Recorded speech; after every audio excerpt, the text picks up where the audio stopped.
Hey, what's up, guys? This is Ravi the Heavy Roller here once again for a working title comic book, authentically South African comic book, movie slash sci fi podcast, if you will.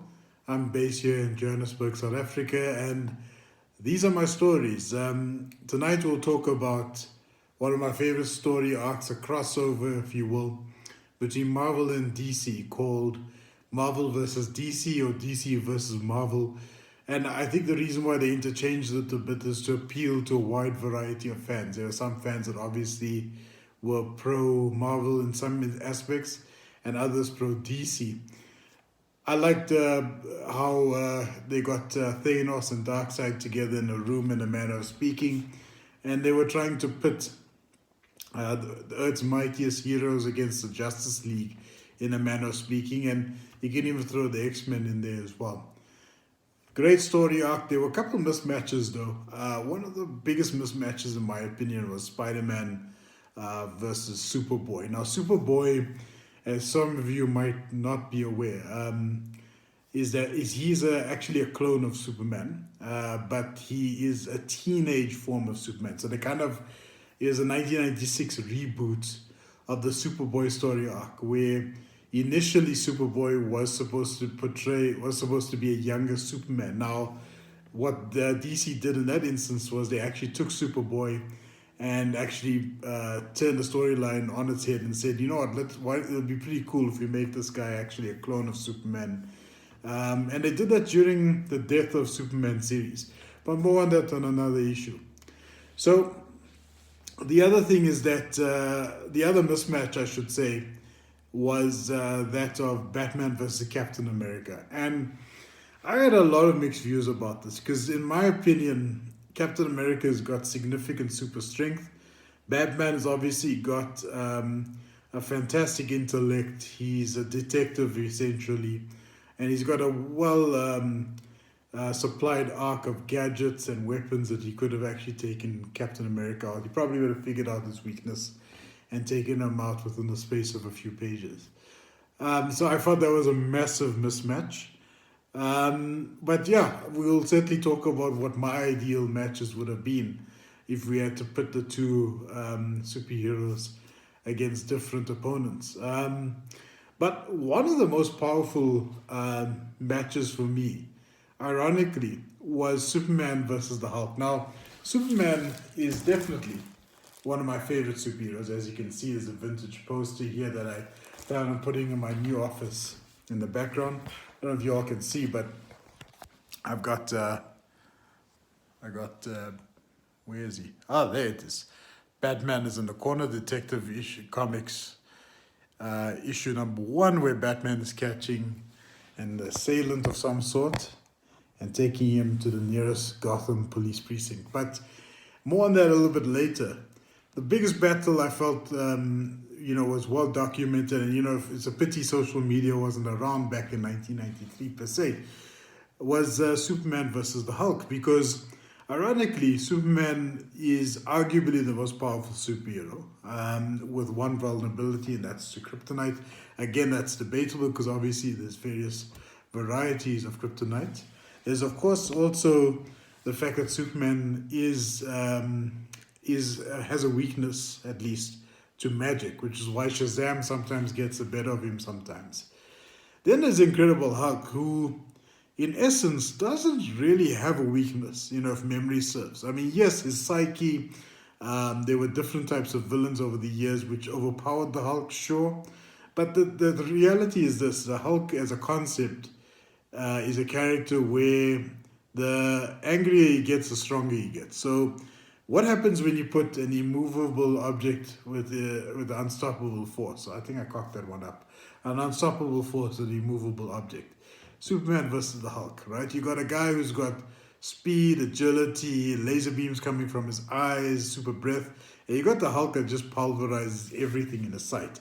And funnily enough, back in 1994-95, when this issue came out, I was pro the Incredible Hulk. Now, a lot of my friends that were pro Superman were, what are you saying, dude? The Hulk has got nothing in Superman. Superman is the last son of Krypton. he can fly, he can do all kinds of things, he can turn back time. Obviously, they're referencing the 1978 movie, which is certainly not something that was reflected in the comics. Again, I may be mistaken. I'll have to ask the eggheads watching the show to tell me otherwise. But the Incredible Hulk, interestingly enough, this was like one of the last battles, and these guys took massive knocks of each other, and the Hulk came very close to beating Superman in some cases. But the reality is, Superman effectively overpowered him. Now, I have to do a little bit more homework to find out how he did that. And unfortunately, I don't have my hands on that issue. I plan on going over to Bedford View here in Johannesburg to the comic book warehouse to get that issue, if that is, if they have it in stock. But definitely Superman vs. Hulk, one of my favorite battles. Again, I'm referencing something which took place over 25 years ago. Brilliant storyline, brilliant arc, getting the Mystic Forces together. There were other mismatches as well. I felt that Daredevil should have actually got a significant focal point there. I think Daredevil versus Batman would have been a hell of an interesting storyline.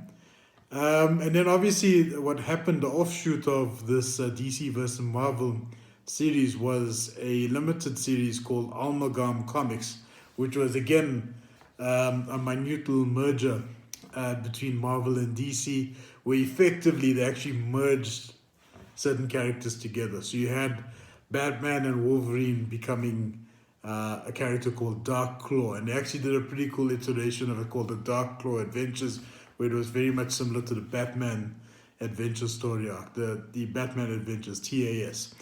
Some pretty cool stuff. Even Bruce Wayne was an agent of S.H.I.E.L.D., which I thought was pretty interesting. I mean, because they were saying that Bruce Wayne as a character himself was pretty badass and certainly deserved his own storyline.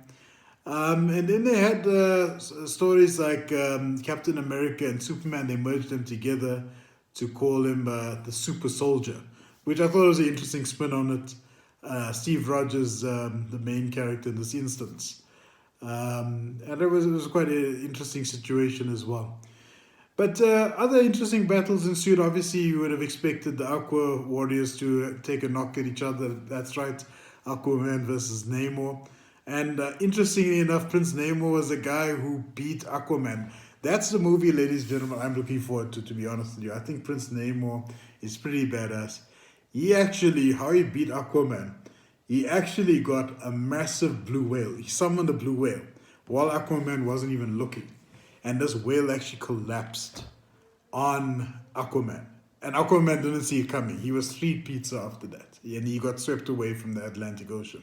That is badass. I'm sorry. Namor is going to be a very interesting storyline. But more on this a little bit later, folks. Thank you again for watching. We got more exciting content coming up. I'm going to actually partner with a motion graphics designer to put a few graphics over if we can.